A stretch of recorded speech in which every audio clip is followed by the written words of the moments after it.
బాంబులేటి గారు వారికి ఒకటి చెప్తా ఉన్నా నేను. ఎలక్టరల్ బాండ్స్ విషయంలో పాపం శ్రీనన్న ఆనాడు మా పార్టీలో ఉన్నట్టున్నాడు. ఎలక్టరల్ బాండ్స్ విషయంలో పొంగులేటి శ్రీనివాసరెడ్డి గారికి నేను ఒక సూటి ప్రశ్న అడుగుతున్నా. మొన్న మీరు మెగా కృష్ణారెడ్డి ఇద్దరు కలిసి కొడంగల్ లిఫ్ట్ ఇరిగేషన్ ప్రాజెక్టు 4600 కోట్ల ప్రాజెక్టు కేకు కోసుకున్నట్టు ఇద్దరు చెరో ప్యాకేజ్ పంచుకున్నారు. మరి మెగా ఇంజనీరింగ్ అనే సంస్థ కాంగ్రెస్ పార్టీకి 22లో 23లో 100 కోట్ల రూపాయలు ఇచ్చింది ఎలక్టరల్ బాండ్స్ రూపంలో. మరి ఇవాళ నేనంటే ఇది క్విడ్ ప్రో కో. మెగా డబ్బులు ఇచ్చింది, అందుకే రేవంత్ రెడ్డి కొడంగల్ లిఫ్ట్ ఇరిగేషన్ ఇచ్చిండు, మీరు కూడా డబ్బులు ఇచ్చిండు, కాబట్టి రాఘవ ఇంజనీరింగ్ కూడా ఆయన పని ఇచ్చిండు అంటే మీకు సమ్మతమేనా? నంబర్ 1. నంబర్ 2, గ్రీన్ కో అనే సంస్థ ద్వారా ఎలక్టరల్ బాండ్స్ అందుకోని పార్టీ, రాజకీయ పార్టీ తెలంగాణలో ఏదైనా ఉందా? ఒక బీఆర్ఎస్కే ఇచ్చిండ్రా?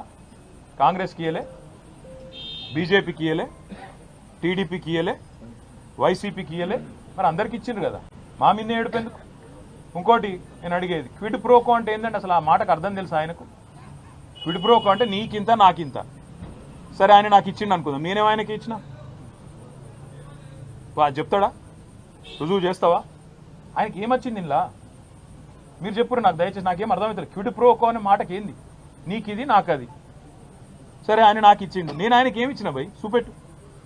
దానికి అర్థం ఉంది. ఇలా పేపర్లు తాటికి ఆయన అక్షరాలతో రాసిన క్విడ్ ప్రోకో అని. రాసేటప్పుడు 1-2 సార్లు చూసుకోవాలి కదా ఏం రాస్తున్నాం, అది ఇంగ్లీష్ మాటనా లాటిన్ మాటనా, అంటే దాని తాత్పర్యం ఏంది, దాని అర్థమైంది, 1-2 సార్లు చూసుకోవాలి దయచేసి. ఇప్పుడు మంత్రి చెప్పిండు, ముఖ్యమంత్రి లీక్ ఇచ్చిండు, లీక్ వీరుడు చెప్పంగానే మేము రాసేస్తాం.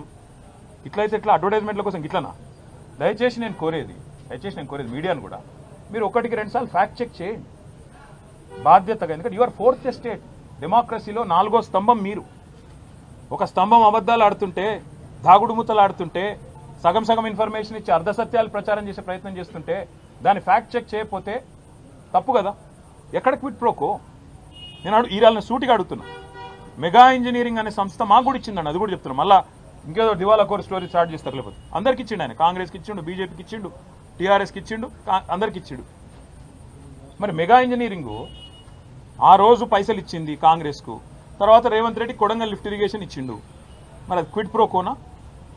ఇవి రేపు నాకున్న సమాచారం మేరకు మల్లన్న సాగర్ నుంచి 4000 కోట్ల ప్రాజెక్టు మెగా ఇంజనీరింగ్కే రాబోతుందని నాకున్న సమాచారం హెచ్ఎండబ్ల్యూఎస్లో.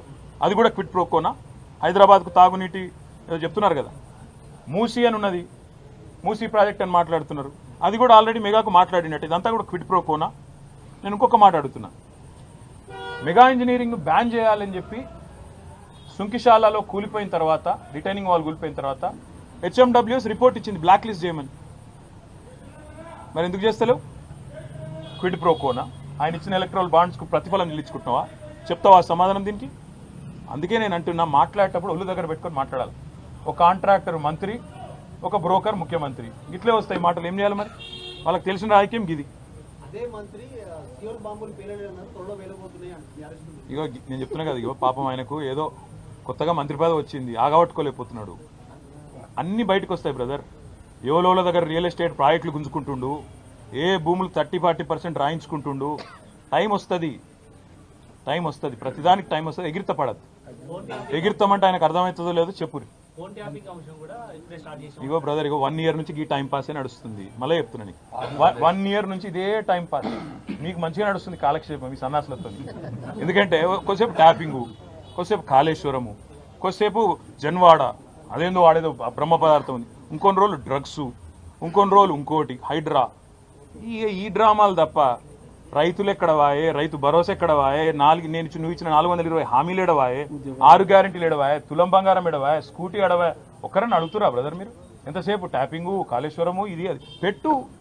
మాకు ఇంకోటి కూడా తెలుసు బ్రదర్, ఇది ఆరంభం మాత్రమే. మా మీద కూడా కేసులకు ఇంకా 4 ఏళ్ళ చాలు ఉంటాయి. మాకు కూడా తెలుసు అది. ఇంకా 4 ఏళ్ళ చాలు ఉంటాయి.